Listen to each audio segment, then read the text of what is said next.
This episode is brought to you by Honeysuckle White. If you're looking for ways to make mealtime healthier in the new year, make your favorite recipes with turkey from Honeysuckle White.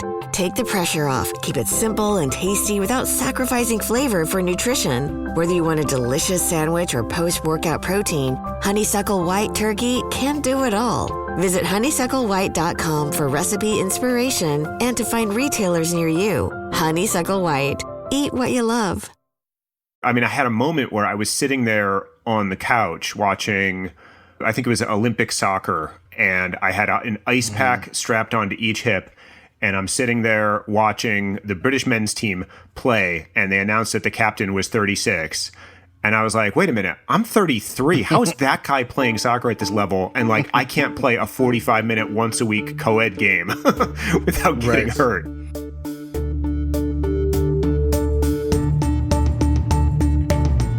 Welcome to How To. I'm Carvell Wallace. You know, it's been rumored that many highly paid, highly conditioned, elite professional athletes listen to our show. And if that's you, let me say straight away, we appreciate your listenership and we would love to receive some tickets. But right now, I want to put you aside for a second and talk to the recreational athletes. You know who you are, the Park League softballers, the pickleball posse, the 5K runners who are pretty sure you can do a 10K? If that's you, I want you to listen to me when I say, no matter how old you are right now, you're going to keep getting older. And as an athlete's body ages, it increasingly does not like surprises. Protection breaks down and time runs out. Down goes Rodgers and the sack for Leonard Floyd. A loss of 10 on the play, and hopefully the Jets are thinking that's the only loss on that play. That's the sound of NFL quarterback Aaron Rodgers tearing his Achilles tendon in the first game of the 2023 season. At 39 years old, Rodgers was the league's oldest active player, and his season was already over. Then, just days later, the same thing happened to a different aging athlete. He wasn't quite as famous as Aaron Rodgers, but in a sense, he's our quarterback here at How To. I'm Derek, and I feel like we should just be full disclosure. I do work on this show. You might recognize Derek's name from the credits at the end of each episode. He's one of our producers. And while you may not have heard about his injury on ESPN, it was just as serious as the one suffered by Aaron Rodgers, because a torn Achilles is no joke. I was just playing in one of my pickup basketball games, and it was one of those things where I literally just, I had the ball and I stepped back to plant my right foot, and I just felt something pop and kind of knew instantly what had happened and just sort of crumpled to the ground and ended up going to the ER, and it was a whole thing. And this comes on the heels, no pun intended, of several ankle injuries and other chronic ailments while I've been playing sports, especially pickup basketball. And I'm not getting any younger. And I feel like there's probably a better way to age gracefully into my athleticism. You're not getting any younger. How much not younger are you, Derek? All right. I've been on this earth 46 years at this point. All right. Did you sink the 3? Yeah, actually, I had sunk a 3 just before this happened. Okay. And I was, in fact, the strange thing at the time was I've been kind of a sporadic pickup basketball player, especially coming out of the pandemic. Yeah. And this was like this new game that I was trying out at my local park district. And I was there. I was like one of the first guys there. And I had like 30 minutes of warm up. Like I have never been warmed up this well in my life. Like I'm usually one of those guys who kind of comes in late and just barely gets a couple stretches. And I was just feeling good, loose, warm, started the game well. And then, like 15 minutes in, pop. And so after surgery and bed rest and many weeks of physical therapy, Derek, like Aaron Rodgers, is on the road to recovery. But of course, a lingering concern he has is how does he prevent this from happening again? Maybe there's like some kind of physio workout thing I should be doing. One thing I learned after this happened is like, I would say a quarter of the guys in my regular pickup games, and a few of these guys are actually older than me, have all had this exact same injury. So in some ways it made me feel a little better. But again, my wife is always saying like, you just seem so injury prone. Like you must be doing something wrong. And I think I probably am. I'm curious, like, what's been the hardest part about recovering from this injury? Is it the physical? Is it the mental? Like, what is the biggest struggle here? I think it's both. Certainly just being laid up in bed for a month with really, no mobility at all was very, very difficult. But then also just knowing like I'm not going to get to see my group of guys for another, at least another 6 months or so, probably not until next summer if I'm lucky.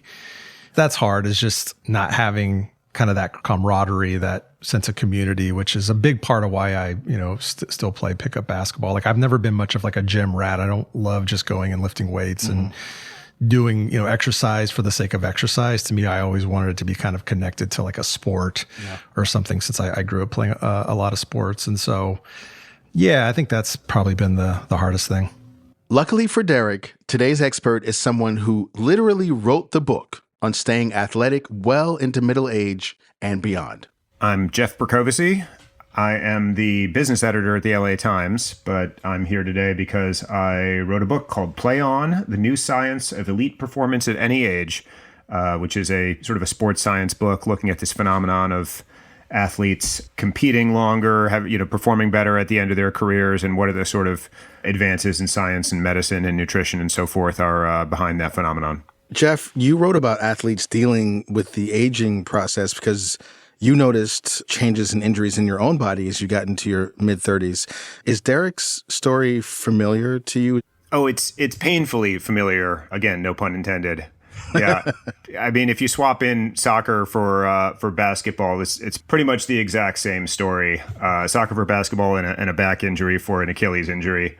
The basketball courts and soccer fields and tennis courts of Brooklyn and far beyond are littered with the broken bodies of our brothers.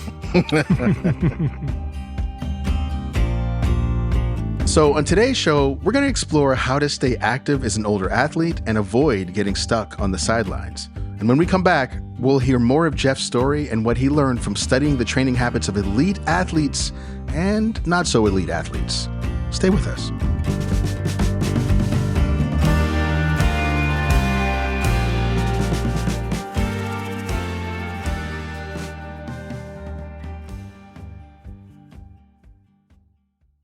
Reboot your credit card with Apple Card. It gives you unlimited daily cash back that can earn 4.25% annual percentage yield when you open a savings account.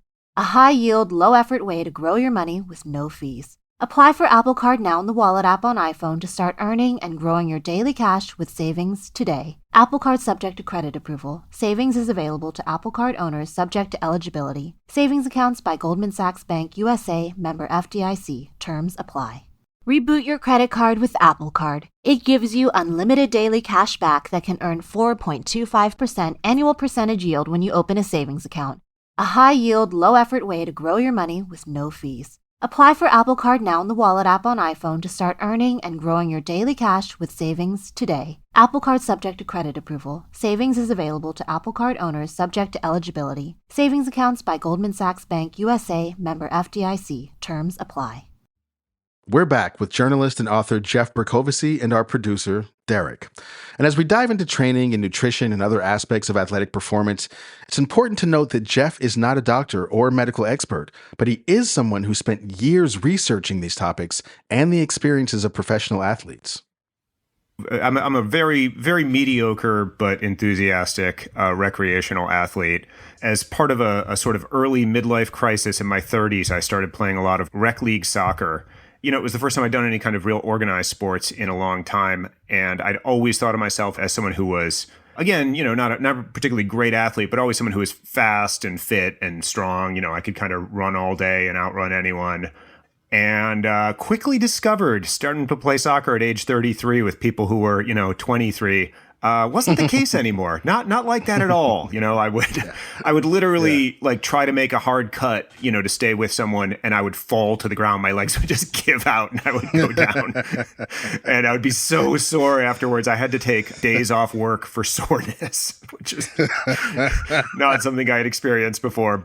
And then I started picking up the nagging injuries and the injuries that would sort of snowball. And as I got deeper into my soccer journey, and I continued to pick up all these injuries, I made the classic mistake of trying to play through injuries until one day I just catastrophically blew out 2 vertebrae in my back. And it was it was this very rare injury where the nerves coming off your spinal cord are totally entrapped. And by the time I made it in to get an MRI, they were like, don't go anywhere. You're getting surgery tomorrow morning or else, you're going to be paralyzed. So it was Yikes. long road back recovery-wise. And how long ago was that? That was about 10 years ago. How have you cared for yourself differently since that happened? I did get back to playing soccer, and I was very proud of that. It was a huge motivator, just like Derek. Losing that from my life, losing those social interactions. I mean, it was, probably the most exciting part of my week every week playing. But now I am kind of your classic 46-year-old dad who rides a bike instead of playing high-impact sports because I just don't have time for the injuries. I mean, it sounds like you were in fairly good shape. You kept your body moving, and it's not uncommon for people who are in good shape to still hurt themselves physically as they age. So I'm wondering if you can explain to us what, in fact, is going on with our bodies that makes us more susceptible to injuries as we age. At the kind of cellular level, I mean, what's basically happening is that your tissues don't repair themselves as well. I mean, there are a lot of hormonal changes. There's a change in the sort of chemical mix that is circulating in your body, pro-inflammatory changes, and a lot of the tissues that need to regenerate as your body absorbs the stresses of training, they don't regenerate as quickly. So you're going to notice things like it takes you longer to recover from workouts, it takes you longer to recover from injuries, and in some cases, you don't recover completely anymore because some of these cell lines sort of have a limited number of times that they can actually completely repair themselves. Now, you have these other things that happen, like your eyesight. The muscle fibers that give us kind of speed and explosiveness tend to decline. So, sprinters get affected before marathoners, for instance. So, okay, that sounds terrible that all these things begin to break down. But we're at a time right now where we're seeing older athletes doing things that other athletes in previous generations could never do at their age, right? A big deal is made about LeBron's incredible productivity at his 1,000th year in the NBA, and Tom Brady went for 1 million years. So what are people doing differently now? And I guess what can our listeners who want to perhaps extend the life of their physical and athletic ability, what can we do? So it's a great question. My orientation in researching and writing this book was to sift through all this stuff and take out the bits that, somebody like me or like Derek would actually want to employ in your life. In a lot of these things, there's what you'll hear called an 80-20 rule, where 20% of the interventions get you 80% of the benefits. So those are the kind of the ones that I focus on. The big ones that I identified are periodization. It's basically a technical term that describes a sort of training structure where you are training in increments toward peak fitness. Periodization is this process of stressing your body a little more than it can take and then allowing it to have time to recover and then stressing it again. Is that like doing interval training? Is that essentially what that is? Interval training is closer to something to a principle called polarization. Polarized training is this idea that your body responds to training in very specific ways. And there are specific adaptations that come with intense training, and there are specific adaptations that come with easy training. The most common mistake people do is to train in a way that's neither intense nor easy and causes you to really miss out on the specific benefits that you get from working at the two ends of that spectrum. So a polarized training program tends to be one where you're doing a small amount of very high intensity exercise and a large amount of very low intensity exercise. The high intensity exercise trains your peak, and the low intensity exercise gives you, kind of a big cardio base. Yeah. And I asked that question as if I actually know what interval training really is. It's just, again, I'm like such an amateur when it comes to this stuff, and it's like, I'll go for a 3-mile jog, do some push-ups and sit-ups. It feels good. And that's about all I'll do, and then I'll play in my weekend basketball game.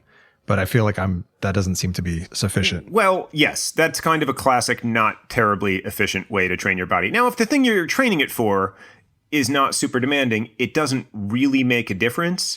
But, basketball can be pretty demanding. I don't know how you play it exactly, but if you want to train for the sort of high intensity of, an all-out basketball game, then you should be incorporating some high intensity training into your training, which would be something like high intensity interval training. Mm-hmm. And then what you want to complement that with is a lot of very low intensity training. And what I mean is like the intensity is so low, it feels almost awkward or embarrassing to do it. What is an example? Is walking that, or what are we talking about when we say low? Yeah, walking, very slow cycling, very slow jogging. It's so easy it almost doesn't feel like exercise.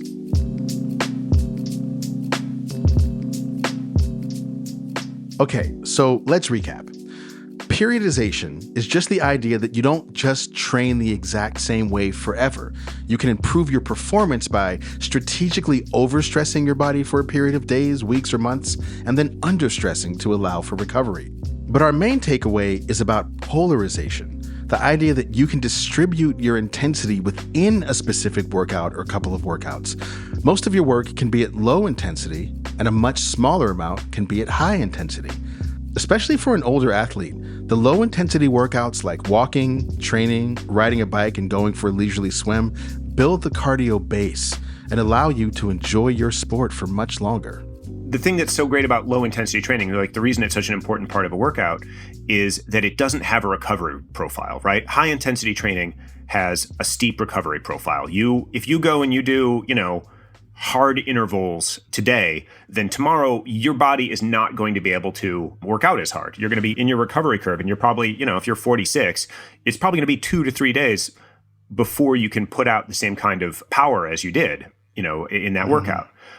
But you can go and walk for an hour or, slow jog for an hour, and you can do it again, an hour later. There's no recovery profile to it. So therefore, you're able to do a very large amount of it, and that's able to give you a really big aerobic base. So should I be doing that high intensity and then on the other days be doing the low intensity? I guess I'm just trying to kind of get a sense of what's the best mix. Yes. So a polarized training program would be one where you're doing about 10% of your work is high intensity, and then 90% of your work is low intensity. Gotcha. So let's talk about Derek's specific situation. First of all, why is there a rash of Achilles injuries? I mean, we were talking about this before that it happened after the Aaron Rodgers thing. That was kind of the highest profile one of the last few months, but seems like there've been a lot. And Derek says that when he talked to the other guys he plays with, they were like, yeah, this is a thing. Why the Achilles? Why does that happen so frequently? And is there a way to protect against that? So different types of tissues have, different injury profiles. Tendons have pretty low vascularization. So it's why it's such a nasty injury, because it takes a really long time to grow back. The less blood supply a tissue gets, the slower it's going to grow, the slower it will regrow. I think that as with all things, you're kind of, as we get older, your tissues get kind of more brittle, especially in somebody who's not doing a lot to kind of keep them supple. I'm guessing, when we say a rash of Achilles injuries, I actually don't know the stats here. I don't know if Achilles injuries are becoming more common or in what sports are becoming more common. But it would make sense that, if you're in a sport where the average age of competitors is increasing, that you might see relatively more Achilles injuries. It's interesting because it feels like there's two questions or two buckets of things. One is about general fitness, capacity, muscle strength, just endurance, things like that. And then there's specific questions about joints, tendons, and injuries. And so I'm wondering if we could talk about each of those kind of separately. What kinds of things should we be doing to prevent injuries in our joints, tendons, and kind of ligaments as we age and when they remain active? That is such a good question. So I would say the number one thing you should do is have really good genes. Great. There's a guy I interviewed for my book. His name's Stuart Kim. He's a scientist at Stanford, and he is the guy who studies the genetics of injury susceptibility in athletes. And he discovered there is, for instance, a certain gene that you can have that codes for extra tough collagen. If you have 2 copies of this gene, you will basically never tear your ACL. Can you hack that by taking collagen's obviously very popular right now. Bone broth is huge. People say that collagen in bone broth. There's collagen supplements. There's collagen protein powder, which I take. And so I'm wondering, is that an effective way to kind of up your collagen, or is that just more Instagram health stuff? you can help your collagen regrow. You can help recover from damage by supplementation. Yeah, increasing the availability of collagen in your body definitely helps with that. And Derek, if you're not taking some extra collagen right now as you're healing, then you definitely should be. Really? Oh, I had no idea. Because I mean, I know like, people do it for like cosmetic reasons, right? Like in the lips and stuff. I never thought you could just inject it should I just inject it straight into my Achilles? No, that's it. I mean, drink, you can get like the kind of cheap gelatin they use in baking. You can buy the expensive bone broth from the health food store. It doesn't really matter. Collagen is collagen. But that is, honestly, I am such a skeptic of nutrition stuff. Nowhere is there more fakery in this stuff than in nutrition. But collagen is one of the few things that I will say the science is very strong. That is so interesting because I'm also like extremely skeptical of all of that stuff. As for avoiding injuries like that, avoiding joint injuries, ligament injuries, I mean, okay, specifically training for the stresses that you're planning to put on your body is an important one. It's obvious, but the fact is, like, we don't do it. Like Derek was just saying, he runs 3 miles to play a basketball game. Well, what are you doing when you're playing a basketball game? You're not jogging in a straight line at the same pace, right? You are changing speed and direction all the time in very abrupt ways. You're jumping. So my question to you, Derek, is were you incorporating jumping and cutting and, sprinting into your workout for basketball? Gosh, when you put it that way, I feel like such a fool. Yeah, no, it's absolutely true. I mean, all those movements are kind of highly specific and I was doing none of those things. So, and the other thing is like I've rolled my ankles so many times on both feet that I've got these like super expensive, like bionic ankle straps, essentially. Like you lace them up and there's like 20 different straps of Velcro on top of that.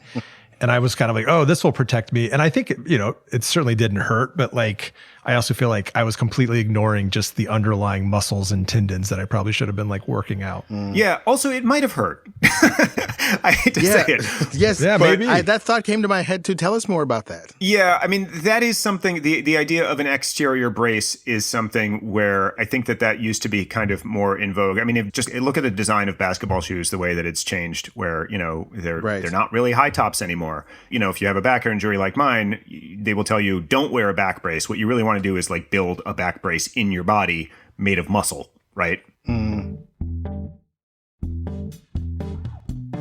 So when we get injured, right, it's basically our bodies getting surprised, right? Your brain modeled what was going to happen, and then reality didn't go the way that your brain thought it was going to happen, and our body is unprepared for the forces that are going to be put on it.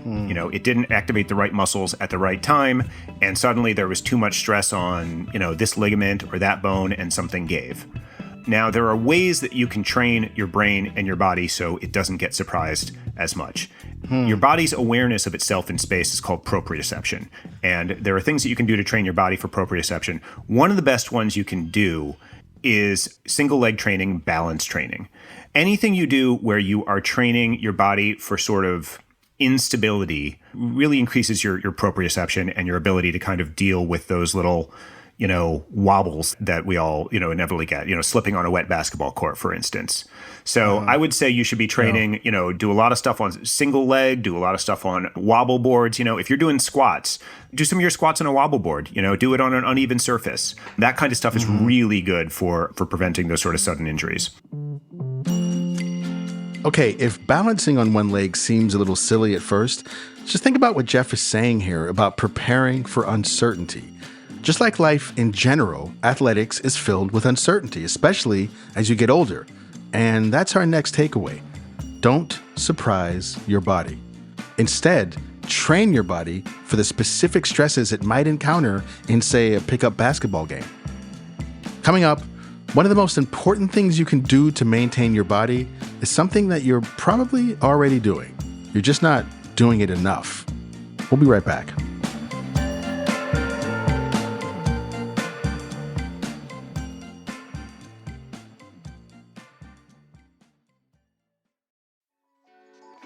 Hey, this is Mary Harris, host of Slate's daily news podcast, What Next?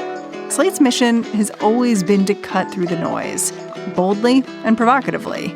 This election season and Supreme Court term are no different. Important coverage like this, though, it would not be possible without the support of our Slate Plus members. So, I'm going to invite you to join us with a special offer. You can try your first 3 months for only $15. That is $5 a month for your first 3 months of uninterrupted ad-free listening on every Slate podcast, member-exclusive episodes and segments of your favorite shows like Amicus and the Political Gabfest, and unlimited reading on the Slate site. Best of all, you'll be supporting all of Slate's independent journalism and analysis as we make sense of the news like no one else can. Sign up for Slate Plus at slate.com/podcastsplus. Again, that is 3 months for only $15. So sign up now at slate.com/podcastplus. If you rely on How To keep you in the game, the best way to support the show is by joining Slate Plus, Slate's membership program. Signing up for Slate Plus helps us help all the people you hear on our podcast every week. Our biggest complaint in our reviews is that people don't like hearing the ads, which I totally get. But the thing is, we still have to pay rent. So Slate Plus is really your best option. Slate Plus members never hear another ad on our podcast or any other Slate podcast. You'll also get free and total access to Slate's website. Plus, you'll be supporting our important work. So I hope you'll join if you can. To sign up now, go to slate.com/howtoplus. Again, that's slate.com/howtoplus. Thanks. We're back with our listener, Derek, who, in addition to being How To's executive producer, is also fighting his way back from a torn Achilles tendon. Derek and I are talking with Jeff Bercovici, who wrote about how athletes can improve with age in his book, Play On. So far, we've been hearing about how we can train in ways that are safer and more effective. But what role does rest play in recovery, especially as we get older? So rest and recovery are two words that appear next to each other a lot.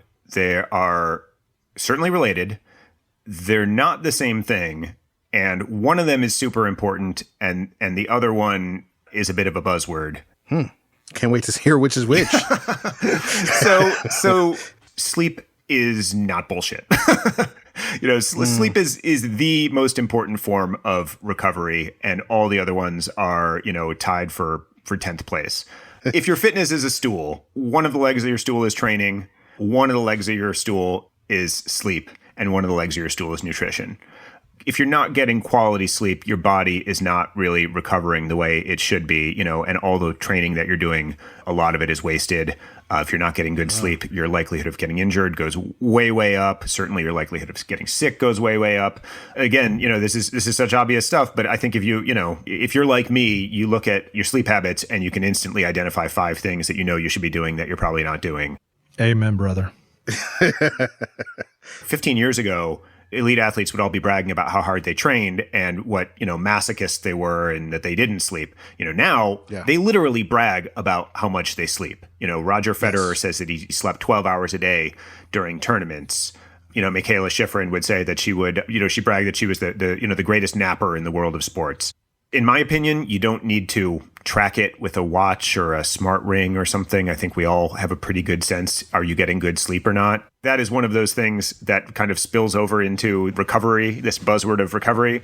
One thing that's really kind of been drilled down into the head of sports scientists and coaches and athletes in the last 20 years is that harder is not better. Train smarter, not harder. Once you have done a hard workout, the best thing you can do for your body is go home, eat healthy food, and go to sleep. To continue to work out after you've done your workout for that day is actively bad for you. What a glorious, luxurious insight. Get some sleep. Rest gives our muscles time to recover and allows our minds to recharge. And here's another of the big tentpole principles that Jeff learned while writing his book. Movement. Moving the day after your workout or your game does a number of things. It helps restore your range of motion. It increases your blood circulation, which, it brings the nutrients that you need for healing to those tissues, and it flushes away the metabolic byproducts of the day before, which you don't want them hanging around. Now, remember that fitness metaphor Jeff used earlier? That nutrition is one of the 3 legs in your fitness stool? But Jeff also said there's a lot of nutrition BS out there. I'm sure that you both have probably, read about the famous Tom Brady diet. Oh, like he won't eat nightshades or whatever? I guess now that he's retired, maybe people don't talk about it quite as much, but probably the number one question I would get at the time the book came out was, so Tom Brady, that weird diet he's on, is that real? And the answer is kind of, but like not for the reasons it's supposed to be. This Tom Brady diet is really based on this idea of, eating a lot of alkaline foods and avoiding a lot of acidic foods and maintaining a certain kind of pH balance in your body, which sort of makes sense, except that your body's a lot better at regulating its own pH balance than this idea presupposes. I mean, certainly Tom Brady had a wonderful long career. He was incredible, in incredible shape when he was 45 years old. Was it because he never ate a strawberry? Or was it because, of all the stuff that he did eat that was really healthy for his body and the fact that he didn't consume alcohol or sugar in significant amounts?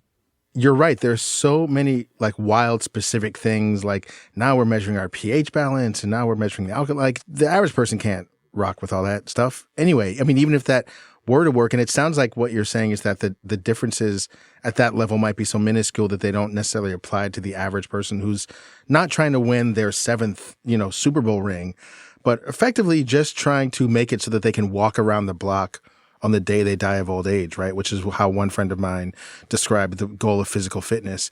I'm wondering if you can distill down what are the main nutrition takeaways that apply to most of us. Main nutrition takeaways, don't eat a lot of highly processed food. Don't eat a lot of sugar. Don't eat a lot of red meat. Alcohol specifically can interfere with protein synthesis, right? And protein synthesis is how we grow new muscle, how we, regrow our muscle from workouts. So, and as we said before, if you are over 30, your body is producing muscle less efficiently than it used to. In fact, you probably are beginning to lose some muscle mass that will accelerate, through middle age. So you really do not want to be drinking a lot of alcohol after your workouts. You are going to be leaving muscle on the table if you do that. Protein is one where there is some debate about how much protein is enough. You will hear some experts or quote unquote experts quoting really high levels of protein consumption that you need. And then other experts will say, okay, if you eat that much, you're just going to be peeing most of it out. I guess my sort of takeaway is that if you are very active and, you don't have as much muscle on your body as you want, you probably should be looking at, whether you're eating enough protein, when you're eating that protein. I don't know, Derek, I'm curious, what's your protein consumption look like? I'm thinking about this right now. I actually feel like of all the legs of the stool, like the nutrition piece, I think I'm probably doing a little better on as far as just, trying to eat fairly healthy, balanced veggies, fruits, all that good stuff. I'm not like a big drinker. I'm not a smoker, those kind of things.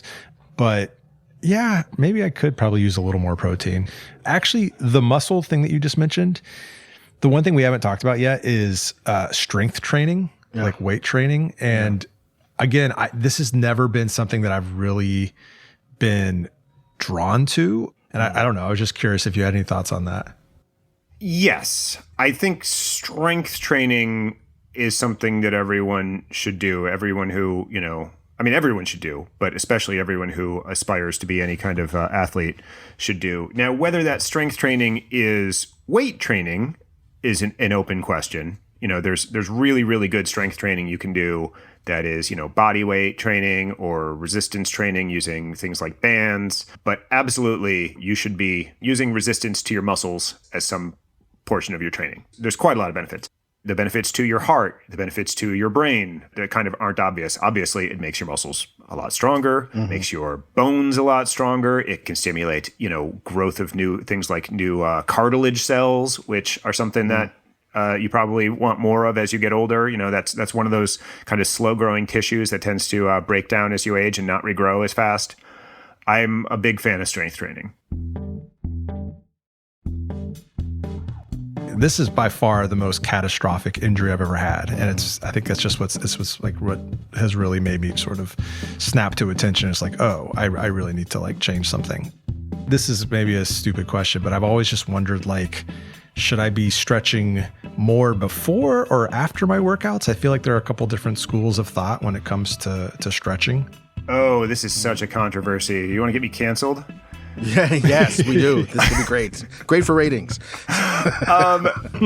Yeah, so I try not to think of it as stretching. I think of it as mobility work, right? There's two paired concepts, mobility and stability, and you want to have both of those things. If you have strength without mobility, that's rigidity and brittleness. But if you have mobility without strength, that is instability, right? So those two things should always go hand in hand. As for what the best way is to achieve mobility, I would say dynamic range of motion exercises before performance, and then you can do static mobility exercises after performance. Now, what that looks like in practice is, you warm up a lot, you do some range of motion exercises, high kicks, walking lunges, things like that before exercise.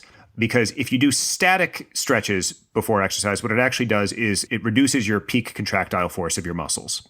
So, you warm up before the race, you do your toe touch where you're holding your toes, bent over all the way for 10 seconds. Well, you're not going to be as fast sprinting out of the blocks if you do that. And if you're playing basketball, you really don't want to lose that peak contractile force, because that's something that you need, for instance, when you're recovering from a jump, right? That is actually going to make you more likely to hurt yourself. This explains so much. Yeah. But then when you're all done and you're cooling down, that's a good time to do those deep static stretches, hold it for 30 seconds that really increase your range of motion. Go to a game early, go to a soccer game early and watch how the pros warm up. They're not sitting there doing, hold it for a long time hamstring stretches. They've got a whole, a whole routine. A few principles that I picked up that I try to always remember. So if you're going to do any kind of high intensity performance, basically the shorter duration and more intense the performance is you're trying to do, the more you need to warm up for it. You need to warm up a lot more for a 100-meter race than you do for a marathon. But if you are playing basketball, you should get out there and get really sweaty anytime before you play. Another principle I have is never play through injury, right? When I used to play soccer and I would see the old guys, I mean, if you play pickups in New York, you'll see these guys on the basketball court or at the soccer field who are like 60, 70, and they're there every week. And I would ask these guys, like, how are you doing it? The number one thing, never play hurt. If you get a slight injury, you take it off and you rehab it until you feel great again. And the third one is do not ever compete when you're not trained for it. If you're like, I missed a few workouts, but I really don't want to miss my soccer game this week, that is the time to stay home, do a workout instead of the game. It sucks. It feels terrible. But when you're asking your body to do something you haven't specifically trained it for, that's when you're going to get hurt. Oh my gosh, that is a revelation. Wow. I mean, I feel like that in some ways, in a nutshell, is exactly maybe what has happened to me in the last couple of years. Because I really, truly, during the pandemic, just did not, maybe I got a few runs in here and there, but I just completely lost all my fitness, hardly played any basketball. And I was so eager to get back out there when I could, but I did not ramp up to it in the way that I should have. Derek, do you have lingering questions? I don't know if Jeff could answer this, but it sounds like we're about the same age. And I think there was a moment here where it was like, boy, is this something that I'm not going to be able to come back from? But I'm pretty determined, I guess it's just like, at what point should I actually hang it up? When do I need to just accept reality? That's a great question. Wow. I definitely want to say never. It doesn't get harder for older athletes. It just gets more time consuming. The amount of time that you have to put into taking care of your body gets very tedious. And there comes a point, there came a point for me where I was like, well, I could do 5 hours of training a week to play one soccer game, or I could ride my bike and play some easy tennis and, hang out with my daughter and do archery. And there's a related question of how do you need to play to feel like you're getting what you want out of it? For me, part of the reason that it was hard for me to age as a soccer player is I was overdue for a conversation with myself to say, you're not that player anymore. You're not the guy who runs down every loose ball, and covers every run. You're the guy who, kind of jogs through the game and understands what's going around you and, makes smart passes. I needed to become that kind of player. Right. So I don't know. When you play basketball, can you be the kind of player who's like calm and in control of your body? This is maybe just kind of an ego thing too, because I'm not an amazing player, but like again, I played high school, and a lot of these games, it is kind of one of those spaces where I can kind of excel, right? It feels good to like play well and be one of the better players. And I used to be one of the younger guys at some of these games, and now I'm definitely like in the middle of the pack, even trending on like the older side. And it's like, you see now there's like new younger guys coming in and playing, and it's like, you want to try and keep up with them. But you're absolutely right. Like I need to develop my like old man game, my hook shots and whatever. Yeah. I really, first of all, want to thank you, Jeff, for just sharing your wealth of knowledge with us. And I hope that people listening, like, have been able to take away a lot of things that will, help all of us, like, in our desire to, like, extend the use of our bodies for as long as we can. And Derek, even though you're my producer and my boss, still want to thank you for coming on as a guest today and being honest about your struggles. And I think it's like the perfect opportunity for people to just like relate to someone relatable. So thanks to you both. You could tell it's a topic I'm still mildly obsessed with. So thanks for giving me the chance. Thanks so much, Jeff. That does it for today's episode. We'll link to Jeff's book, Play On our show page. Are you haunted by the metaphorical nightshades in your life? Send us a note at howto@slate.com or leave us a voicemail at 646-495-4001, and we might have you on the show. And if you like what you heard today, please give us a rating and a review and tell a friend. That helps us help more people. How To's executive producer is Derek John. Joel Meyer is our senior editor, and our producer is Rosemary Belson. This episode was produced by Kevin Bendis. Mara Jacob is our senior technical director. Charles Duhigg created the show. Courtney Martin is my co-host, and I'm Carvell Wallace. Thanks for listening.